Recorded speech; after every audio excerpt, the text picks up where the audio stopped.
오늘은 우리가 요한복음 30번째 시간으로 세상의 빛을 증언하라 라는 제목으로 같이 말씀을 나누도록 하겠습니다. 세상의 빛을 증언하라. 우리 지난 시간에는 다시 시작하라 그러셨어요. 어떻게 한 주 동안 다시 시작하셨습니까? 매일마다 다시 시작하시고 매 시간마다 다시 시작하시고 매 초마다 다시 시작하는 은혜를 누리시길 축복합니다. 우리가 새벽에 요즘 전도서 말씀을 같이 나누고 있어요. 전도서 말씀 보니까 전도서 7장 29절에 이런 말씀이 있어요. 내가 깨달은 것은 오직 이것이라. 곧 하나님은 사람을 정직하게 지으셨으나 사람은 많은 꾀들을 낸 것이니라. 아멘. 하나님은 사람을 처음 만드실 때 정직하게 만드셨어요. 왜냐하면 하나님의 형상을 따라 만드셨거든요. 그래서 사람은 정직했습니다. 그런데 범죄한 사람은 어떻게 됐다고요? 많은 꾀를 내면서 합니다. 이 꾀라는 단어 히브리어로 찾아보니까 핫사본이라는 단어를 쓰는데 계략, 계책이라는 뜻이에요. 사람은 끊임없이 계략을 세우고 계책을 세우며 거짓말과 다른 사람을 속이는 일과 그리고 사기치는 일이 난무합니다. 그게 이 세상이에요. 지난주에 예수님께서 말씀을 가르치시는데 바리새인 서기관들이 현장에서 가늠하다 잡힌 여인을 데리고 왔어요. 그리고 모세 율법대로라면 이 여인을 돌로 쳐 죽여야 되는데 선생님은 어떻게 하시겠습니까? 라고 물었어요. 물었던 이유는 근본적인 의도가 뭐였어요? 예수님을 고발하고 시험하기 위해서. 의도 자체가 불순해요. 예수님이 그걸 아셨어요? 모르셨어요? 아셨지요. 그들은 두 가지 대답만 나올 거라고 생각했어요. 돌로 쳐라. 아니면 용서해라. 돌로 치라 그러면 뭘 어기는 게 된다 그랬어요? 로마의 법을 어기는 게 되고, 용서하라 그러면 모세 율법을 어기는 게 되고, 그러니 이 사람들의 머릿속에서는 그 두 가지 답밖에 나올 게 없다라고 생각했는데 예수님께서 전혀 다른 답을 하셨어요. 땅에다가 글을 쓰시다가 일어나셔서 뭐라 그러셨어요? 너희 중에 죄 없는 자가 먼저 돌로 쳐라. 죄 없는 사람이 먼저 돌로 쳐라. 그 사람들은 순간적으로 그 여인을 데려다 놨을 때 현장에서 간음한 여인을 보자마자 어떤 여인이라고 생각해요? 아주 나쁜 나쁜 여자. 그렇게 생각했다고요. 그러면서 어떤 생각이 순간적으로 상대적으로 드냐면 나는 간음하지 않은 깨끗한 사람. 그런 생각이 순간적으로 사로잡혔어요. 그런데 예수님께서 말씀하셨습니다. 죄 없는 사람이 먼저 돌로 쳐라. 그 말씀 앞에 그 사람들이 무엇이 찔렸다 그랬어요? 양심이 찔려. 양심이 찔려 큰 자부터 작은 자까지 다 돌을 두고 다 나갑니다. 왜요? 죄 없는 사람이 이 세상에 있어요? 없어요? 없습니다. 그런데 우리는 자꾸 하나님과 절대적인 관계 속에서 나를 보지 않고 다른 사람과 상대적인 관계 속에서 나를 보다 보니까 나는 어떻다고 생각해요? 죄 없는 사람. 나는 의로운 사람. 왜요? 나는 그래도 쟤보다는 나아. 그러니까 나는 그래도 조금 하나님 앞에 좀 면을 들고 설 수 있을 만한 사람이지 쟤는 면을 들고 설 수 없는 사람이야 라고 착각을 하면서 뭘 해요? 도토리 키재기를 해요. 그러다 보니까 다른 사람을 향해 정죄하기도 하고 다른 사람을 책망하기도 합니다. 그러나 주님 우리에게 말씀하셨어요. 간음한다는 건 육적인 간음만이 간음이 아니고 여인을 보고 음욕을 품는 것 또한 이미 뭐한 것이라 그러셨어요? 간음한 것이라 그러셨고, 야고보서에 뭐라 그러셨어요? 세상을 사랑하는 것 자체가 뭐라고요? 간음이라. 하나님께서 영적인 간음까지도 간음이라 그렇게 말씀하시면서 우리가 이 세상을 살면서 우리의 참남편 대신 예수 그리스도를 끌어안고 살아야 되는데 그 안을 때가 있어야 되는데 예수를 안지 않고 뭘 안아요? 세상을 끌어안고 사는 거예요. 그러다 보니까 우리는 끊임없이 하나님을 버리고 하나님을 떠나서 간음하는 삶을 살아갑니다. 그 이유가 뭐냐면 그 이유가 딱 하나예요. 빛이 없어서 그런 거예요. 눈이 어두워서 그런 거예요. 우리가 세상을 살다 보면 앞 못 보는 사람들이 있습니다. 앞을 못 보는 사람들의 특징은 두 가지가 있어요. 뭐냐면 첫 번째, 눈이 안 보이는 사람이 앞을 못 봅니다. 말 그대로 소경된 분들. 앞을 못 보시는 장님이신 분들이 있어요. 그분들은 빛이 있어도 앞을 못 봅니다. 근데 또 하나가 있어요. 눈은 떠 있는데 빛이 없으면 앞을 못 봅니다. 우리는 내가 눈을 뜨고 있으면 다 볼 수 있을 거라고 생각하지만 정말 빛이 하나도 없는 암흑 같은 방에 들어가면 우리는 앞을 못 봐요. 왜 그런가 하면 사람의 시각이 그래요. 빛이 없이는 볼 수 없게 만들어 놓으셨거든요. 그렇기 때문에 우리가 이 땅을 살아가면서 기억해야 될 건 뭐냐면 본다는 게 얼마나 복인지 알아야 돼요. 우리가 잘 아는 헬렌 켈러라는 분이 있잖아요. 그분이 이런 말을 했어요. 자서전에. 사흘만 세상을 볼 수 있다면 첫날은 사랑하는 이의 얼굴을 보겠다. 둘째 날은 밤이 아침으로 변하는 기적을 보겠다. 셋째 날은 사람들이 오가는 평범한 거리를 보고 싶다. 자, 첫째 날, 둘째 날, 셋째 날 이 여인이 하고 싶다고 말하던 그 세 가지 여러분은 다 하지 않으십니까? 사랑하는 사람을 매일 보고 살지 않으십니까? 근데 문제는 사랑하는 사람을 너무 매일, 너무 자주 보다 보니까 어떻게 해요? 이제는 좀 안 보고 싶다. 그런 생각 안 드십니까? 너무 자주 보다니까 그런 생각을 해요. 그리고 밤이 아침으로 변하는 기적을 보고 싶대요. 우리는 이거 잘 못 볼 때 많아요. 너무 늦게 일어나니까 항상 낮에 살아요. 그런데 밤이 아침으로 변하는 동트는 모습을 보는 게 기적 같대요. 그리고 사람들의 일상이 이렇게 평범한 거리에 일상 사람들이 돌아가는 거 보는 거, 그게 못 보는 사람에겐 기적 같은 일이에요. 그래서 이런 말을 했어요. 단언컨대 본다는 것은 가장 큰 축복이다. 단언컨대 본다는 건 가장 큰 축복이다. 여러분, 본다는 게 가장 큰 축복인 줄 믿으시길 바랍니다. 옆에 있는 분들 보세요. 옆에 있는 분을 본다는 게 가장 큰 축복이에요. 그게 하나님이 주신 축복이 왠 줄 아십니까?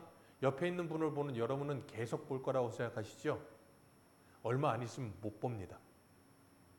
아무리 보고 싶어도 못 봐요. 그럴 날이 옵니다. 그렇기 때문에 우리가 옆에 있는 사람을 바라볼 수 있다는 게 얼마나 큰 축복인 줄 알고 하나님께 감사할 수 있어야 돼요. 사도 요한은 요한복음에서 예수님의 표적을 7가지를 기록하고 있어요. 그리고 예수님께서 자기를 증언하시고 내가 누구다 하는 것을 선언하신 것을 7가지를 기록하고 있습니다.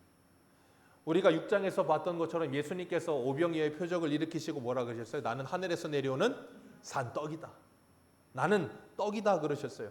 그리고 오늘 본문의 8장 12절에서 예수님이 뭐라 그러셨어요? 나는 세상의 빛이다. 2장 뒤로 가면 10장에서 예수님은 나는 양의 문이다. 그리고 나는 선한 목자다. 그런 말씀하셨어요. 11장에서는 나사로를 살리시면서 뭐라 그러셨어요? 나는 부활이요 생명이다. 그리고 14장에서 예수님이 빌립에게 뭐라 그러셨어요? 빌립에게 나를 본 자는 아버지를 보았다 그러시면서 뭐라 그러셨어요? 나는 길이요 진리요 생명이다. 그리고 마지막으로 15장에서 예수님이 나는 포도나무다 그렇게 말씀하셨어요. 그렇기 때문에 예수님께서 자신에 대해서 말씀하신 그 말씀들을 묵상하다 보면 우리는 누구를 알 수 있어요? 예수 그리스도를 알 수 있어요. 예수 그리스도를 안다는 건 누구를 알 수 있는 거예요? 하나님을 알 수 있는 거예요. 그렇기 때문에 우리가 눈에 보이지 않는 하나님을 알고자 한다면 뭐 해야 됩니까? 하나님의 말씀, 하나님께서 스스로 자신을 계시하여 열어 보여주신 말씀을 끊임없이 묵상하며 그 말씀을 생각해야 되는 거예요. 그럴 때 우리는 하나님을 알게 되는 것이고, 그럴 때 우리는 누구를 봐요? 예수를 보는 거예요. 예수를 본다는 게 다른 걸 보는 게 아니고 뭘 보는 게 예수를 보는 거라고요? 하나님의 말씀이요. 왜? 요한복음 1장에 말씀이 육신이 되어 우리 가운데 거하신 분이 누구예요? 예수 그리스도. 오늘 예수님은 12절에 이렇게 말씀하세요. 다시 한번 읽습니다. 시작. 예수께서 또 말씀하여 이르시되 나는 세상의 빛이니 나를 따르는 자는 어두움에 다니지 아니하고 생명의. 예수님 이 말씀 언제 하셨어요?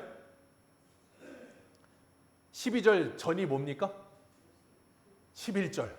자, 11절과 12절을 연결해서 한번 읽습니다. 시작. 대답하여 주여 없나이다.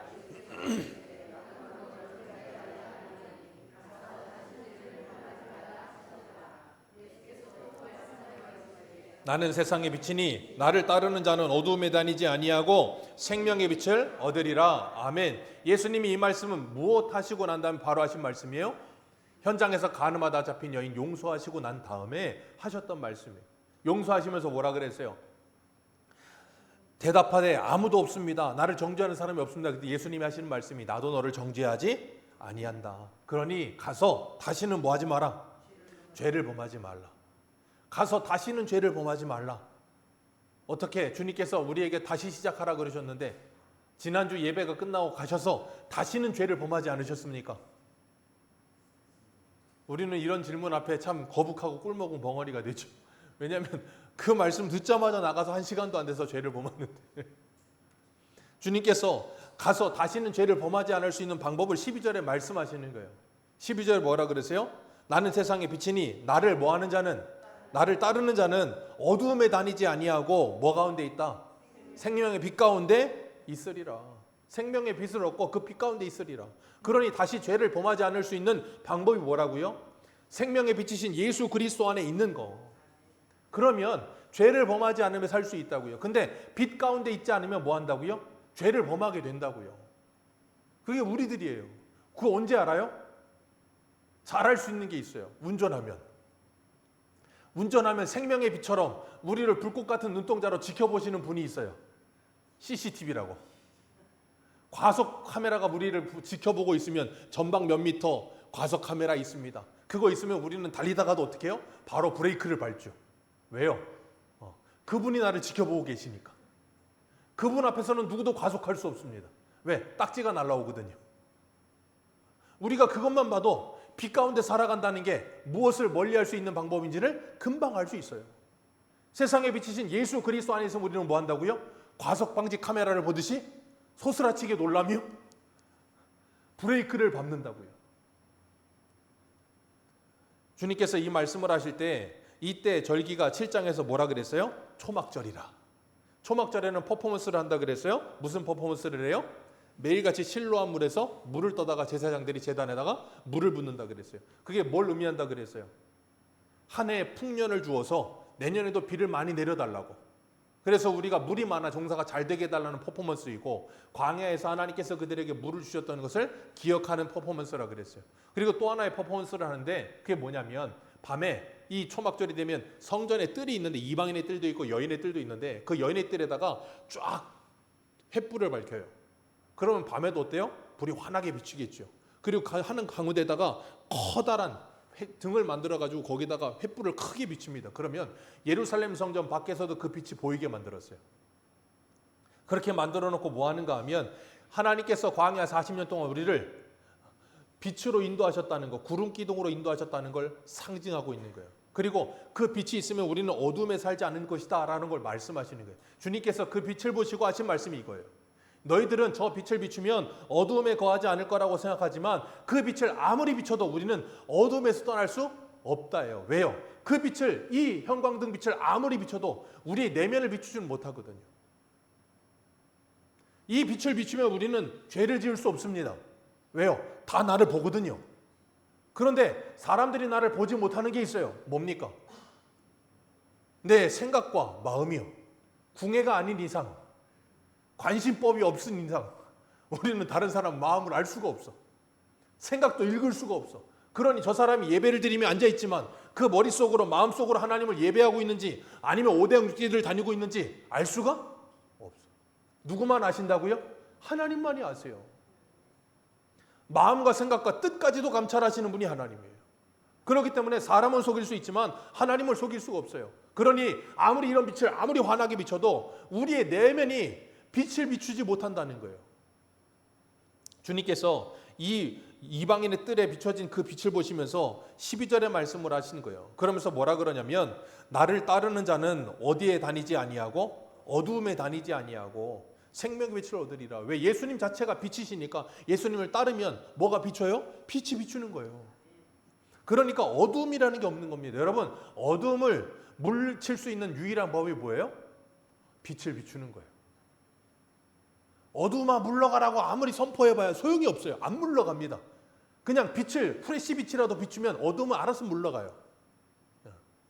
그렇기 때문에 우리가 이 어두운 세상에서 세상과 싸울 수 있는 방법은 뭐 어두움아 물러가라, 죄야 물러가라, 사단, 그런 쓸데없는 짓 할 게 아니라 뭐 하시면 돼요?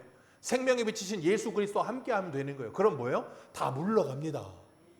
알아서 물러가요. 주님께서는 이 땅에 생명의 빛으로, 사람들의 빛으로 오셨어요. 우리 요한복음 1장 한번 보겠습니다. 요한복음 1장. 요한복음 1장 5절입니다. 1장 4절과 5절 두 절 같이 읽습니다. 1장 4절과 5절 두 절입니다. 시작. 그 안에 생명이 있었으니 이 생명은 아멘. 자, 이 생명이 그 안에 생명이 있었고 그 생명은 사람들의 빛이라 그러면서 이 빛이 비추는데 어둠이 뭐하지 못한대요? 깨닫지 못한대요. 제가 아까 말씀드렸죠. 우리가 볼 수 있는 조건은 두 가지라고. 빛이 있어야 하고 눈이 떠야 된다고. 근데 지금 세상에 빛이 왔어요. 근데 뭐가 닫혀 있어요? 눈이 닫혀 있어요. 그러니 그 빛을 보질 못하는 거예요. 그런 상태에 있는 게 이 사람들이에요. 그래서 이 사람들은 어떻게 해요? 요한복음 3장 가봅니다. 요한복음 3장 19절. 요한복음 3장 19절. 19절에서 21절까지 같이 읽겠습니다. 시작. 이 정죄는 이것이니 곧 빛이 세상에 왔으되 사람들이 자기 행위가 악함으로 빛보다 어두움을 더 사랑한 것이니라. 악을 행하는 자마다 빛을 미워하여 빛으로 오지 아니하나니 이는 그 행위가 드러날까 함이요 진리를 따르는 자는 빛으로 오나니 이는 그 행위가 하나님 안에서 행한 것임을 나타내려 함이라 하시니. 아멘. 여기서 주님 분명히 말씀하세요. 빛이 비추었는데 그 어두움들이 빛을 미워한다는 거예요. 이유가 뭐라고요? 자신들의 죄와 악이 드러나니까. 마치 바퀴벌레처럼. 바퀴벌레는 빛을 싫어합니다. 그래서 빛이 비추면 그때부터 어떻게 해요? 삽시간에 그냥 빠르게 움직여서 어두움으로 파고 들어갑니다. 그게 죄의 본성이에요. 그래서 우리는 죄 지은 사람은 끊임없이 뭐 하려고 그래요? 어두움 속으로 들어가려고 그래요.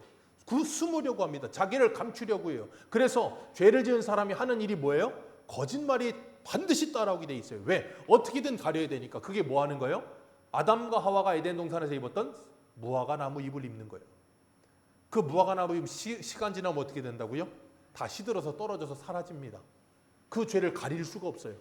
그러니 우리의 죄를 가릴 수 있는 건 거짓말이 아니라 뭐 해야 되냐면 빛으로 나와야 되는 거예요.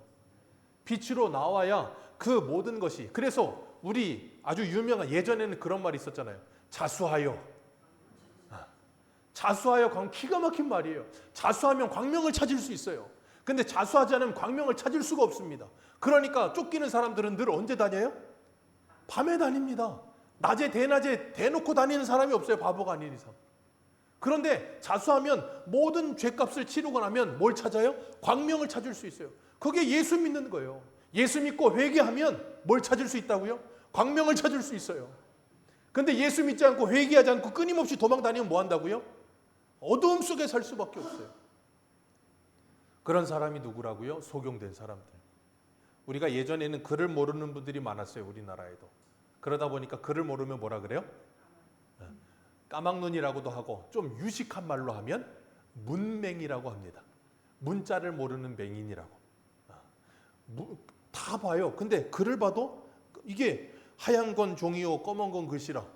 그런 상태에 있어서 글을 못 읽으니까 얼마나 힘들겠어요? 그러니까 저도 읽을 수가 없는 맹인 같은 상태가 되는 거예요. 그런 것처럼 지금 이 유대인들은 어떤 상태에 있냐면 영맹이 되어 있는 거예요. 영적으로 맹인이 되어서 말씀이 왔는데 눈에 보이는데도 알아보질 못하는 거예요. 그런 사람들이 오늘날 그대로 있다는 거예요. 그렇게 영적으로 맹인되어 살아가는 사람들을 주님은 뭐라 그랬어요? 허물과 죄로 죽어있는 상태에 그랬어요. 왜요? 그 안에 오늘 본문 12절에 말하는 것처럼 무슨 빛이 없으니까? 생명의 빛이 없으니까. 생명의 빛이 임해야 그 사람이 뭐 하는데? 생명이 되어 살아있는 존재가 되는데, 하나님을 보게 되고 영적인 하나님의 나라를 바라보면서 이 땅에서 그 하나님의 백성답게 살아갈 수 있는 살아있는 존재가 되는데, 그걸 보지 못하면 맹인이 되어서 이 땅에서 뭐예요? 하나님과 단절되어 죽음의 상태로 사는 거예요. 그러니 이 세상의 사람들, 예수를 모르고 살아가는 모든 사람들은 뭐가 없는 사람들? 생명의 빛이 없는 사람들. 그러니까 그 사람들이 뭐가 없어요? 생명이 없는 사람들. 그들은 참 생명이 없기 때문에 뭐 합니까? 다른 생명을 찾아다니는 거예요. 그래서 자신에게 빛과 같은 존재를 끊임없이 찾는 거예요. 그게 뭐겠어요? 어떤 사람에겐 돈일 것이고, 어떤 사람에게는 사람 이성일 것이고, 어떤 사람에게는 권력일 것이고, 어떤 사람에게는 뭐 다른 사람들의 인정일 것이고, 그런 빛을 찾아다니면서 그 빛으로 말미암아 뭐예요? 생명을 얻으려고 하는 거예요. 우리 한 군데 보겠습니다. 히브리서 4장을 한번 보세요. 히브리서 4장.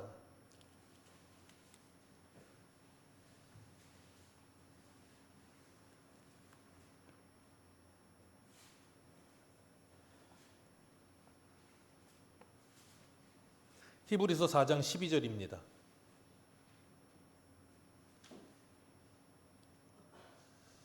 같이 읽겠습니다. 시작. 하나님의 말씀은 살아있고 활력이 있어 좌우의 날선 어떤 검보다도 예리하여 혼과 영과 및 관절과 골수를 찔러 쪼개기까지 하며 또 마음의 생각과 뜻을 판단하나니. 아멘. 여기 하나님의 말씀은 뭐 했다고요? 살아있고 옛날 성경은 운동력이 있어. 요즘 성경은 활력이 있어. 자, 다시 바꿔 말해. 하나님의 말씀, 그 말씀이 누구라고요? 예수 그리스도. 예수 그리스도는 오늘 본문 12절에 뭐라고요? 생명의 빛. 그 생명의 빛이 뭐예요? 살아있고 뭐가 있어? 활력이 있어. 그러니 우리 안에 죄로 죽어있는, 영적으로 죽어있는 우리 안에 생명의 빛이 들어오면 뭐가 생긴다고요? 우리가 뭐하고? 첫 번째 살아나고, 두 번째 뭐가 있어? 활력이 있어. 아몬산 그 옛날에 그거 먹어야 활력이 생기는 게 아니고, 예수 그리스도 안에 있어야 뭐가 생긴다고요? 활력이 생긴다고요. 그 다시 바꿔 말하면 활력이 뭐예요? 생기가 돋는다고요. 그런데 어떤 사람은 돈을 보면 생기가 돋아. 어떤 사람은 내가 사랑하는 여인을 보면 생기가 돋고, 어떤 애들은 내가 좋아하는 아이돌을 보면 생기가 돋고, 막 힘이 없다가도 생기가 막 돋아. 막 힘이 있어서. 근데 예수를 진짜 믿은 사람들은 뭐 한다고요? 그 예수 그리스도 안에 있으면 생기가 돋아.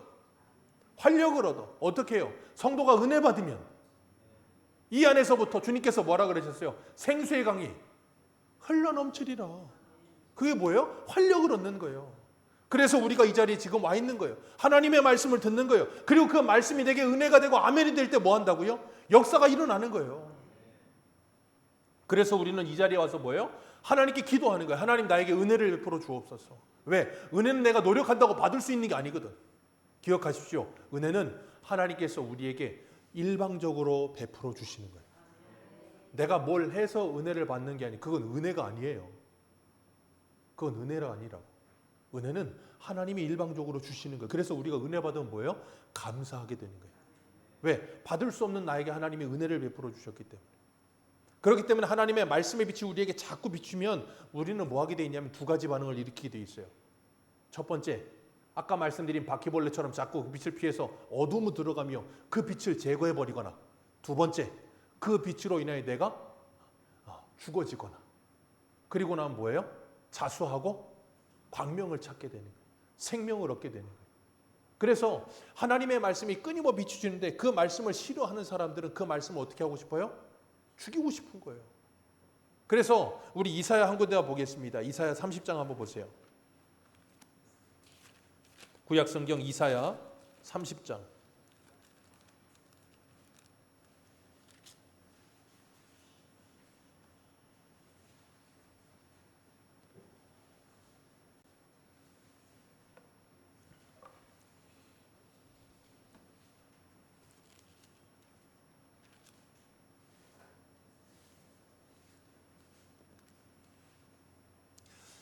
이사야 30장 찾으셨으면 우리 9절부터 읽겠습니다. 9절부터 11절까지만 읽겠습니다. 이사야 30장 9절부터 11절입니다. 시작. 대저 이는 패역한 백성이요 거짓말하는 자식들이요 여호와의 법을 듣기 싫어하는 자식들이라.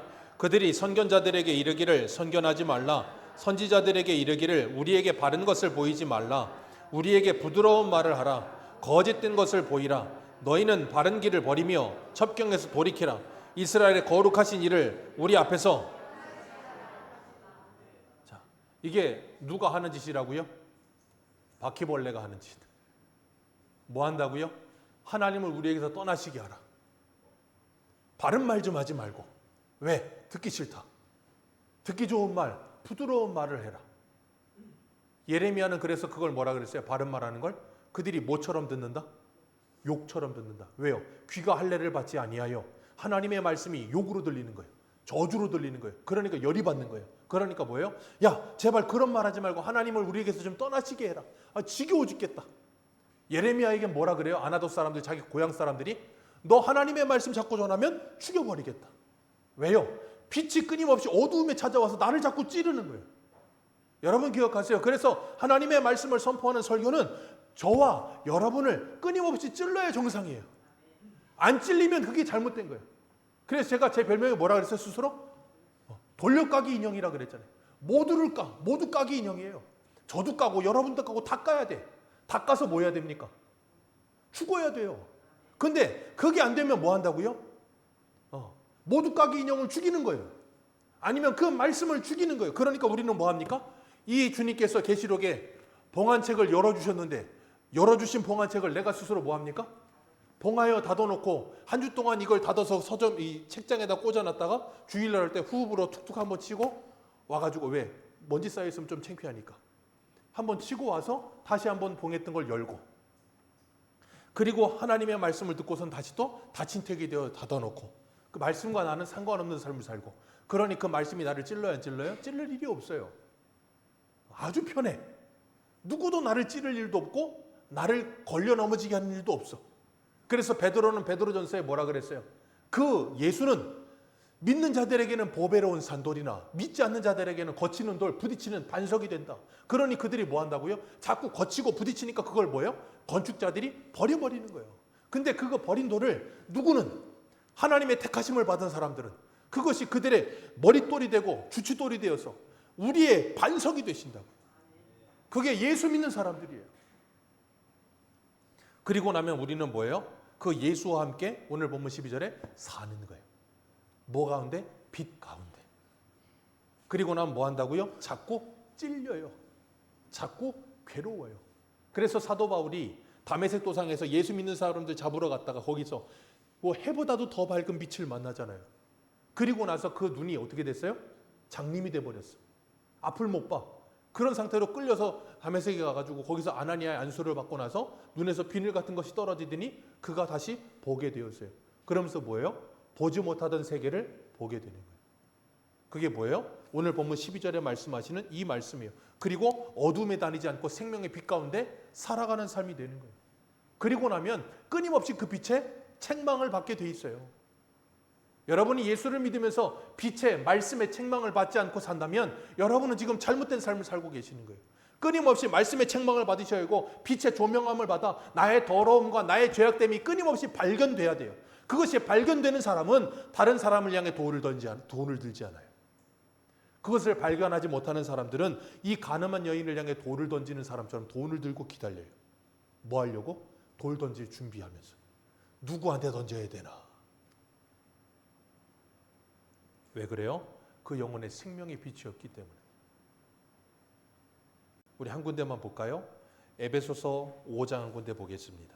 에베소서 5장 11절.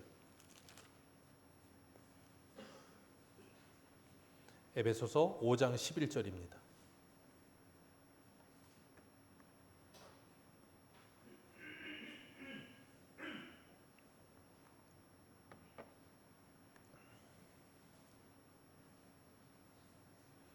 신약성경 313페이지 4페이지 에베소서 5장 11절 11절에서 13절까지 우리 같이 읽겠습니다. 시작. 너희는 열매 없는 어두움의 일에 참여하지 말고 도리어 책망하라. 그들이 은밀히 행하는 것들은 말하기도 부끄러운 것들이라. 그러나 책망을 받는 모든 것은 빛으로 말미암아 드러나나니 드러나는 것마다 아멘. 너희는 열매 없는 어두움의 일에 참여하지 말고 도리어 뭐하라? 책망하라. 그러니 뭘 받아요? 미움을 받죠. 그리고 뭐 한다고요? 그들의 은밀히 행하는 것들은 말하기도 부끄러운 일들, 그런 일들을 어두움 속에서 행한다고요. 그러나 책망을 받는 모든 것들은 무엇으로 드러나나니? 이게 뭐라고요? 자수하여 광명 찾음. 근데 자수를 안 해도 광명을 찾을 때가 있어요. 언제요? 붙잡히면. 내가 알아서 붙잡혀 줘야 되는데 알아서 붙잡히지 않는 사람들은 어떻게 된다고요? 붙잡힙니다.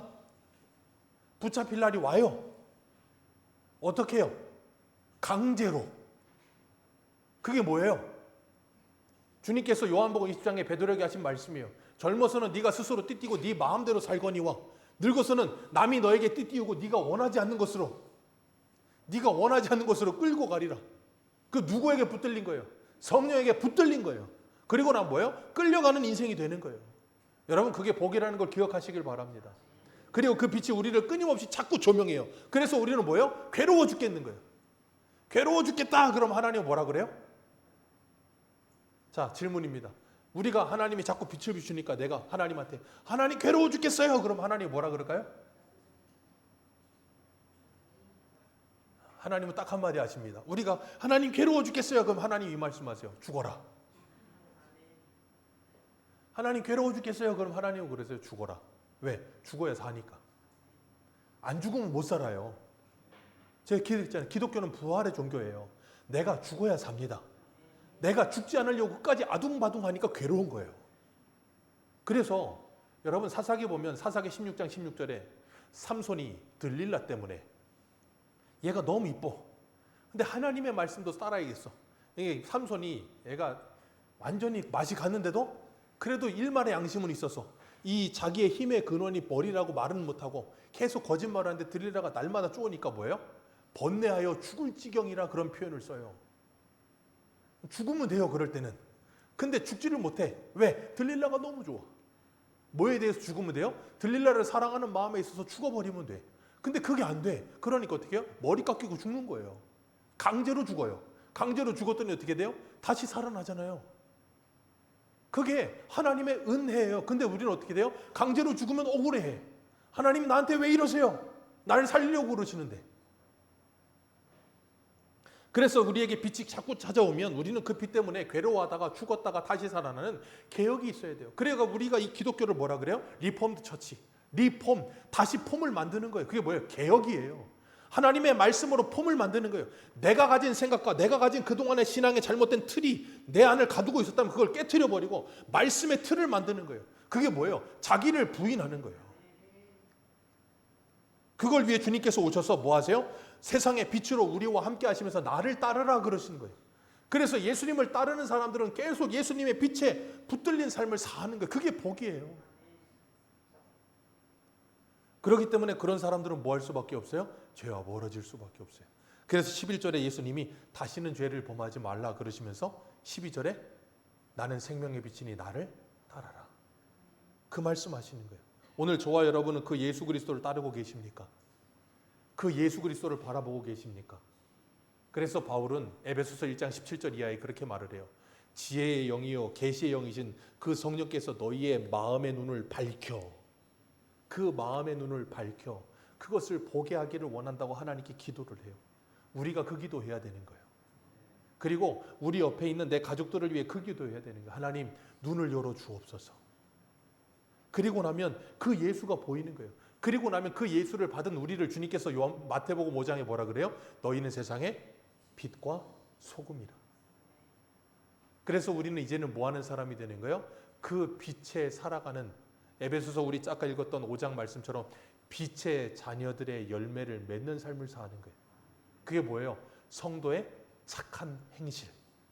그 착한 행실은 어디서 나온다고요?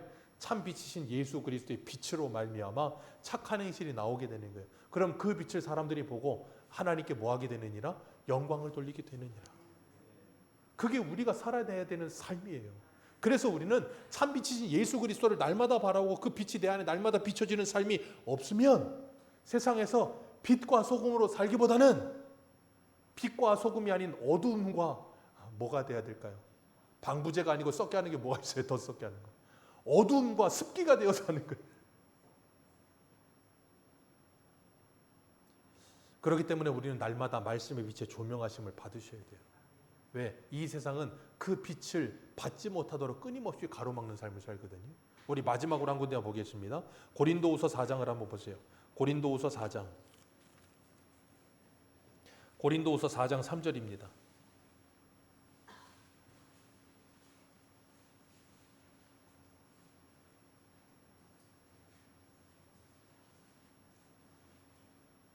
고린도후서 4장 3절. 3절에서 6절입니다. 우리 같이 읽겠습니다. 시작. 만일 우리의 복음이 가리웠으면 망하는 자들에게 가리워진 것이라. 그 중에 이 세상의 신이 믿지 아니하는 자들의 마음을 혼미하게 하여 그리스도의 영광의 복음의 광채가 비치지 못하게 함이니 그리스도는 하나님의 형상이니라. 우리는 우리를 전파하는 것이 아니라 오직 그리스도 예수의 주되신 것과 또 예수를 위하여 우리가 너희의 종된 것을 전파함이라. 어두운데 빛이 비추라 말씀하셨던 그 하나님께서 예수 그리스도의 얼굴에 있는 하나님의 영광을 아는 빛을 우리의 마음에 비추셨느니라. 아멘. 이 빛을 이 세상의 신들이 끊임없이 비추지 못하도록 그 마음을 뭐하게 만들어요? 혼미하게 만드는 거예요. 그래서 뭐하게 만들어요? 그 빛을 보지 못하게 만드는 거예요. 그래서 이 세상은 뭐예요? 그렇게 정신없이 살게 만드는 거예요. 여러분 생각해 보세요. 여러분이 지난주 지나고 일주일 동안 어떻게 사셨습니까? 정말 바쁘게 사셨죠. 정신없이 사셨죠. 눈고 뜰 새 없이 바쁘게 정신없이 삽니다. 그러다 보니까 우리는 뭐예요? 이 빛을 비추어줄 생각도 못하고 이 빛을 볼 생각도 못하고 그 빛을 통해서 하나님의 나라를 바라볼 생각조차를 못해요. 그게 이 세상이에요. 한순간도 우리를 가만두지 않아요. 그런 세상에서 우리는 뭐 해야 돼요? 정신을 차려야 돼요. 정신을 차리고 뭐 해야 됩니까?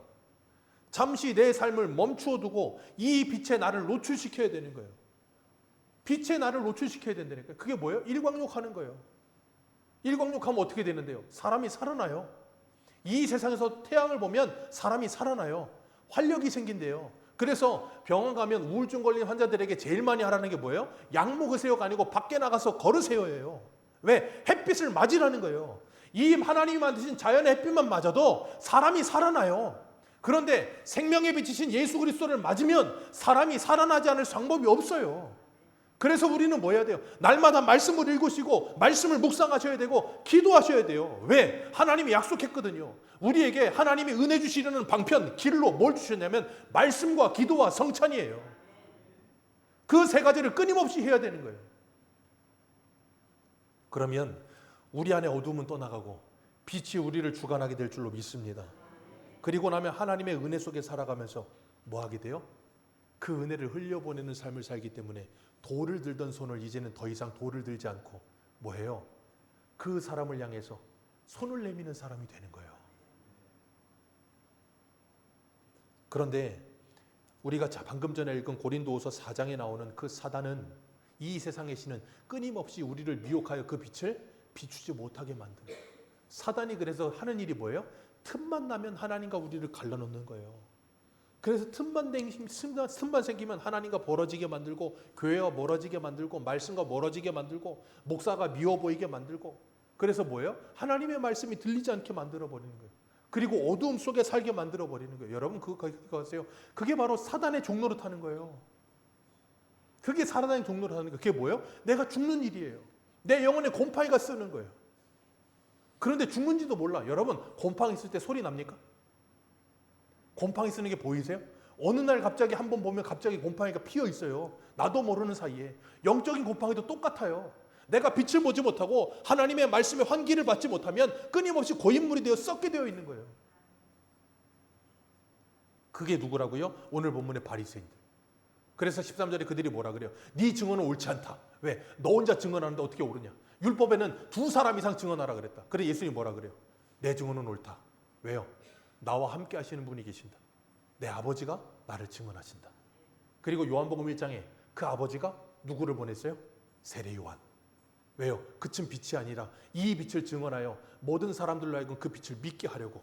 그러니 세 사람이 증언해요. 일단 첫 번째 누가 증언해요? 아버지 하나님이 증언하시고 예수님이 증언하시고 누가 증언해요? 세례 요한이 증언하고 네 번째 누가 증언할까요? 이 글을 쓴 요한복음을 쓴 사도 요한이 증언하고 그리고 이 말씀이 증언하고 있고 그 말씀을 읽는 저와 여러분이 증언하고 있고 그러니 이 말씀은 진리다. 그래서 주님께서 이렇게 말씀하셨어요. 어디를 보시냐면 오늘 본문 19절 말씀 같이 한번 읽겠습니다. 시작.